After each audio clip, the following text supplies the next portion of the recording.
Hey guys, welcome back to the channel. So happy to have you with us today. Today we're going to take a look at discussion around how do you price your home. I hear all the time from people, they'll call me up and they'll say, hey, I'm thinking about selling my house and I went on such and such website and I think it's worth about this amount.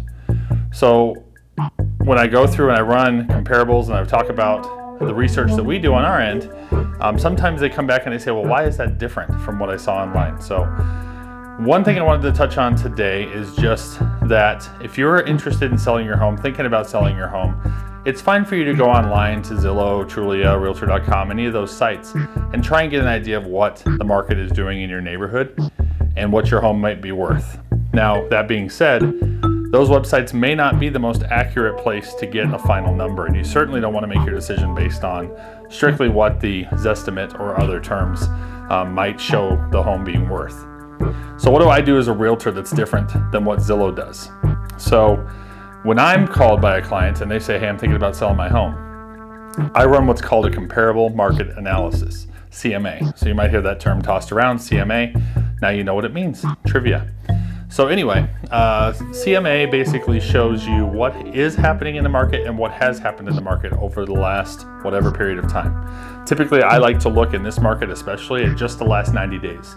Because if I look a year ago, those numbers are going to skew completely since we're up about 20% right now, year over year. So what I do is I'll put the address in, I'll put the amenities in. Do you have a pool? What upgrades do you have in the property?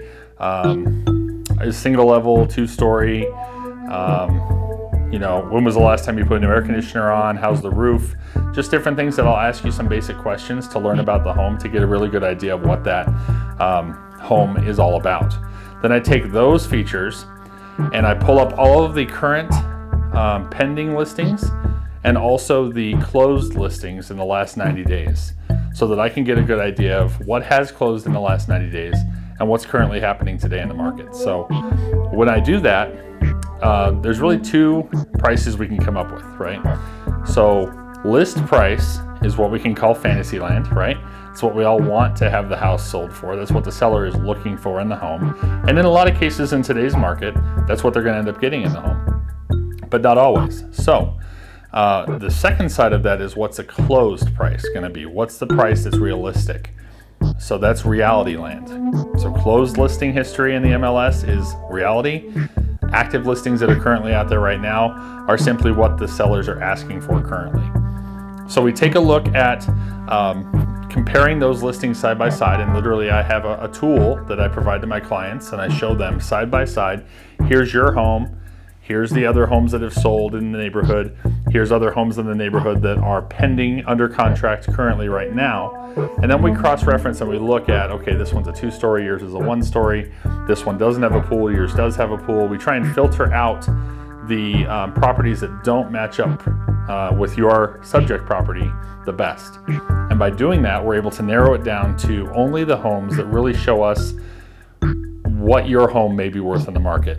Again, we are not real estate appraisers. I am not licensed to be an appraiser, so I cannot go out there and tell you exactly, this is the appraised value of your home. What we do as agents is we just try our best to make the most educated estimate that we could possibly make based on what the market is doing. So why is that important? A couple of reasons. First, if you price your home according to what you see online on Zillow, sometimes we see those numbers anywhere from 5 to 10% low. And if you're looking at a market with an average price of $400,000+ right now, that could be $20,000 to $40,000 that you might leave on the table because you chose to just take what was on online showing you what the home was worth versus what you can typically get it for running it through a real estate agent on the traditional MLS market. Secondly, you want to know that when you price your home, you're going to do a couple of things. One, attract buyers. So if we price the home too high, nobody's going to come look at it. And so that makes it very difficult to get a contract. Two, if we price it too low, we may not want to have to deal with 30 different offers either. I mean, that sounds like a great thing, right? Oh, we have 30 offers. Well, think about it in this way. You're going to have to sift through 30 offers and figure out which one's better than which one and potential multiple counter offer situations and all kinds of crazy stuff. So what we want to do is we want to have a competitive situation where we have multiple offers potentially. But if we price too low, then we're going to get everybody and their brother involved, and it almost looks like you may even be a little bit desperate to sell the home if you price it too low. Price it too high, nobody comes to look at it.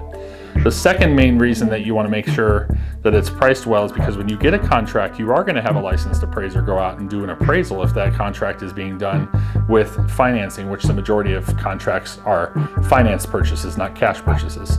So if you price your home at $500,000 and it's worth $450,000, you might get somebody in this market that's so desperate for a house or really loves that neighborhood that they'll say, yeah, I'll pay $500,000 for it. Then the appraisal comes back and you're at $450,000. Well, now you're having to look at it and saying, man, what did we do wrong? I'm going to lose $50,000, when in reality, you weren't going to lose $50,000 because you never had the $50,000 to begin with. So pricing your home, super important, and going through a real estate agent will give you the best real-time market analysis of what's happening out there currently. So all that to say, is it okay to go online to get an idea of what your home is worth? Absolutely. Those tools are great. If you want to just look and say, hey, you know, my house is worth about 400 grand, great. But when you go to actually list your home, please don't take those numbers and run with them. I'm happy to provide you with the information that you need, and our team is very experienced in running comparable market analysis, and it comes to you in a very easy to read format. So you can see, here's my home, here's the other homes, here's what the home should be worth, and we can even run a net sheet, which is a different discussion, but basically shows you what, if your home sold for this, what you should end up with walking home at the end of the day. So hopefully that was helpful. I know that pricing your home is a major piece of selling a home, and it helps for buyers too to understand how homes are priced. So I'm hoping this was good content. If you like videos like this, please subscribe to the channel and potentially share this with your friends, especially if they're thinking about buying or selling.